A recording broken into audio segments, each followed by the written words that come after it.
नमस्कार मैत्रिणींनो, मी संगीता स्वागत करते आजच्या एका नवीन व्हिडिओमध्ये। तर आज मी तुम्हाला पाठीमागची डिझाइन दाखवणार आहे, म्हणजे ब्लाऊजची पाठीमागची डिझाइन दाखवणार आहे। तर व्हिडिओ स्किप न करता व्हिडिओ पूर्ण पहा, जेणेकरून तुम्हालाही अशा नवनवीन डिझाइन बनवता येतील। तरी बघा, पैठणीवरचं ब्लाऊज आहे, पण पाठीमागच्या भागाला जर काट नाही आहेत आणि फक्त काट जो आहे तो एकाच साईडला होता, तर तो बाहीवरती घेतलेला आहे आणि आता पाठीवरती काट नाही आहे, म्हणून याच्यासाठी मी डिझाइन बनवणार आहे। तर डिझाइन पूर्ण सोपी आहे, तुम्हाला कोणत्याही ब्लाऊजवर सहज करता येईल।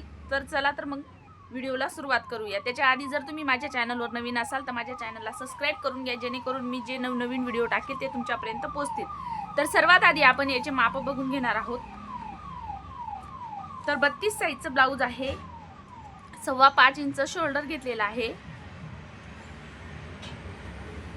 आणि 5.5 इंच हा आपला मुंडा घेतलेला आहे आणि छाती आपली आहे 32 इंच। तर 32चा चौथा भाग 8 इंच आणि 1.5 इंच शिलाई मार्जिन घेतलेला आहे आणि पूर्ण उंची आहे ब्लाऊजची 14 इंच, म्हणजे पूर्ण रेडी उंची आहे 13 आणि 14 इंच आपण घेतलेला आहे, म्हणजे शिलाईमध्ये 1 इंच जाणार आहे। तर सर्वात आधी आता आपण याचा गळा ड्रॉ करून घेणार आहोत। तर तुम्हाला जेवढा ब्रॉड गळा हवा असेल तेवढा तुम्ही ठेवू शकता। तर बघा, मी ते 10.5 इंचावर मार्किंग केलेलं आहे। अर्धा इंच खालच्या साईडनी शिलाईमध्ये जाईल आणि अर्धा इंच वरच्या साईडनी जाईल। तर खालच्या साईडने 2.5 इंचावर मार्क केलेला आहे आणि गळ्याची रुंदी घेतलेली आहे आपण 2.25 इंच। जर कमी साईज आली ब्लाऊजची तर जास्त गळा रुंदी ही जास्त नाही ठेवायची आहे, कारण की डीप गळा असल्यामुळे आपलं शोल्डर हे उतरू शकतं, म्हणून आपण कमीच उंची रुंदी ठेवायची आहे। तर आता आपल्याला 2.25 इंचावर खालच्या साईडने गळ्याला मार्क करून घ्यायचा आहे आणि आपल्याला हा आकार असा द्यायचा आहे, बघू शकता तुम्ही।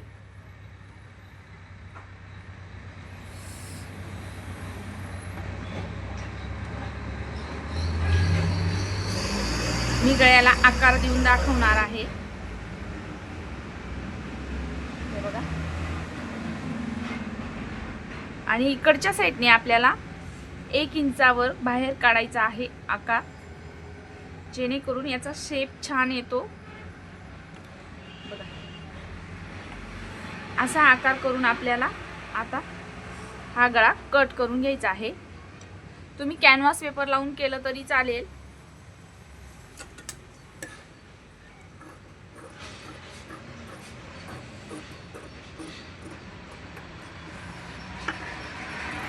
व्यवस्थित लुक येतो गळ्याचा।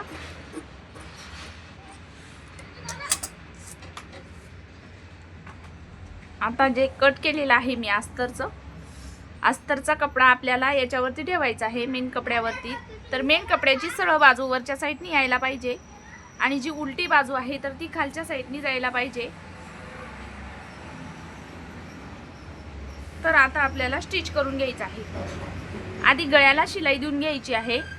जर कपडा जास्त सुसुळीत असेल तर तुम्ही पिनअप करू शकता, आणि जर कॉटनचा असेल तर पिनअप करायची काहीच गरज नसते। तर आता स्टिच करून घेते मी गळा। तर गळा कट करून घ्यायचा आहे।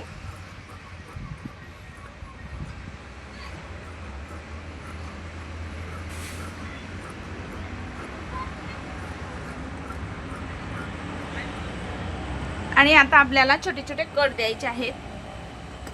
आणि महत्त्वाचं म्हणजे हे दोघी जे आहेत कोपरे त्यांच्यावरती व्यवस्थित असा कट देऊन घ्यायचा आहे, जेणेकरून आपण ब्लाऊज पलटी करू तेव्हा व्यवस्थित असा पलटी होईल।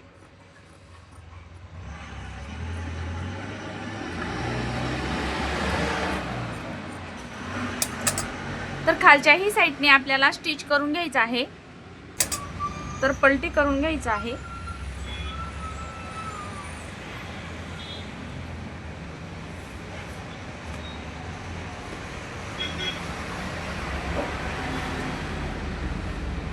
आणि व्यवस्थित अशी गळ्याच्या साईडने फिनिशिंगची शिलाई देऊन घ्यायची आहे। एक्स्ट्रा आपल्याला कट करून घ्यायचा आहे।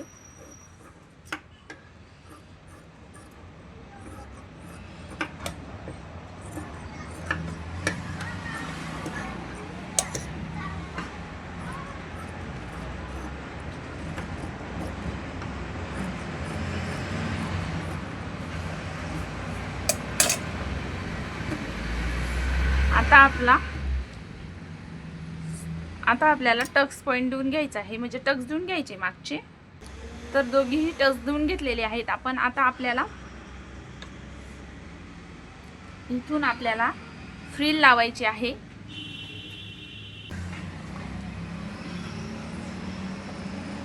तर हे काठाचे जे आहेत तर ते आपल्याला काढून घ्यायचे आहेत.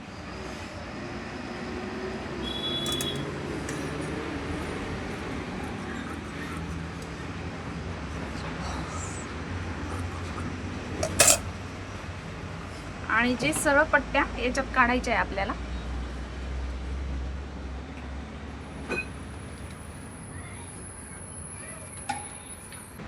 व्यवस्थित एकावर एक ठेवायचे आहे आणि मगच आपल्याला कट करायचे आहे. थोडे जास्त धागेदोरे येते साडीमध्ये.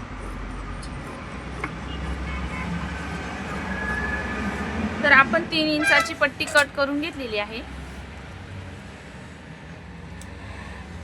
3 इंचाची आहे.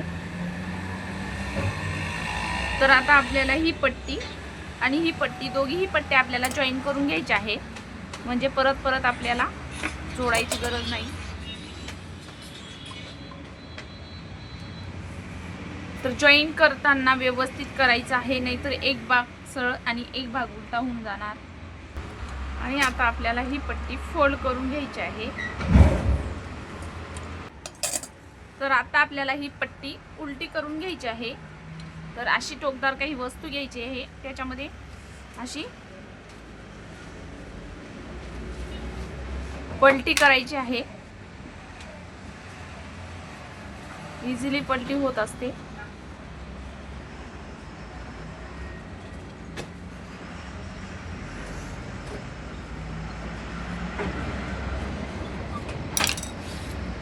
तर बघा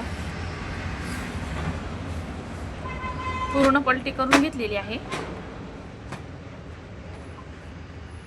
आता जी शिलाई आहे तर तिथं आपल्याला एक दाब शिलाई देऊन घ्यायची आहे, जेणेकरून ती पूर्ण फिनिशिंग सहित ती शिलाई बसेल. आता आपल्याला याची फ्रिल बनवायची आहे. तर अर्ध्या इंचाची प्लेट घ्यायची आहे आणि मग फ्रिल बनवायची आहे. तर ही फ्रिल तयार केलेली आहे. आता आपल्याला पाठीमागचा भाग घ्यायचा आहे आणि आता आपल्याला इथून स्टार्ट करायचे आहे फ्रिल लावायला. अरे बघा, इथून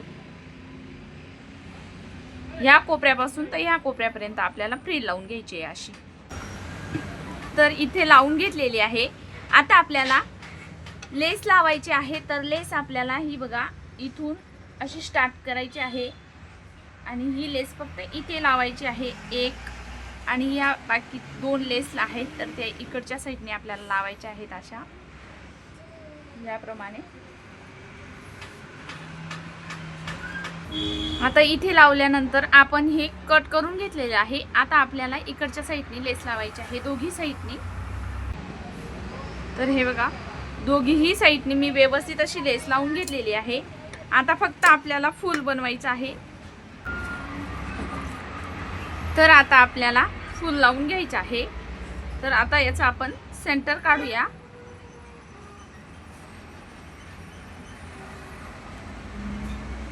इकडच्या साईडनी आणि इकडच्याही साईडनी आपल्याला सेंटर काढायचं आहे.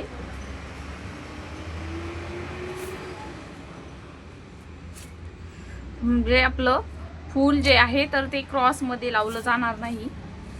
तर हे बघा मी फूल कपड्याचंच तयार करून घेतलेलं आहे. आता आपल्याला हे फूल याच्यावरती ठेवायचं आहे आणि व्यवस्थित असं सुई धाग्याने स्टिच करून घ्यायचं आहे, कारण की कपडा हा जाड असतो आणि मग त्याच्यामुळे आपल्याला व्यवस्थित मशीनवरती स्टिच नाही करता येत. म्हणून आपल्याला सुई धाग्यानेच व्यवस्थित असं स्टिच म्हणजे शिवून घ्यायचं आहे.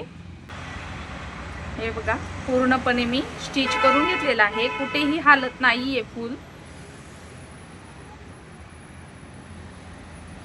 आणि त्या फूलवरती आपल्याला एक बटन लावायचं आहे, शो बटन. तर तुम्ही कोणतंही बटन लावू शकता. तर हे बघा हे असं बटन आहे, तर ते मी त्याच्यावरती स्टिच करून घेणार आहे. फूल लावल्यानंतर लावायचं आहे. जर तुम्हाला वाटलं तर त्याच्या आधीही लावू शकता तुम्ही. तर हे जास्त वरती नाहीये, त्याचा अटॅच असं होल आहे आणि ते व्यवस्थित असं बसतंही व्यवस्थित, जेणेकरून ते असं खाली असं उंच असतं ते नाही घ्यायचं आहे बटन. ते लावायच्या वेळेस व्यवस्थित असं बसत नाही फिनिशिंगचे.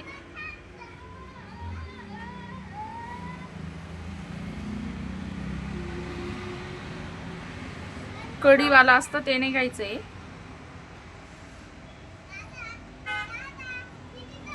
तरी बघा फूलही लावून घेतलेलं आहे, तर खूप छान असा लुक आलेला आहे ब्लाऊजला.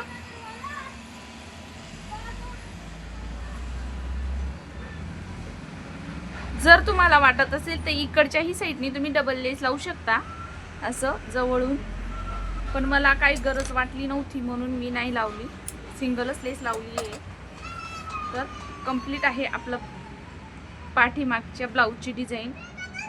सिंपल आहे, जास्त हेवी पण नाही आहे, छान दिसते घातल्यानंतर. बघू शकता मस्त आलेली आहे. तर कसा वाटला आजचा व्हिडिओ आवडला असेल तर व्हिडिओला लाईक करा. माझ्या चॅनलवर नवीन असेल तर माझ्या चॅनलला सबस्क्राईब करून घ्या, जेणेकरून मी जे नवीन व्हिडिओ टाकेल तर ते तुमच्यापर्यंत पोहोचतील. चला तर मग भेटूया आणखीन एका नवीन व्हिडिओमध्ये. तोपर्यंत धन्यवाद.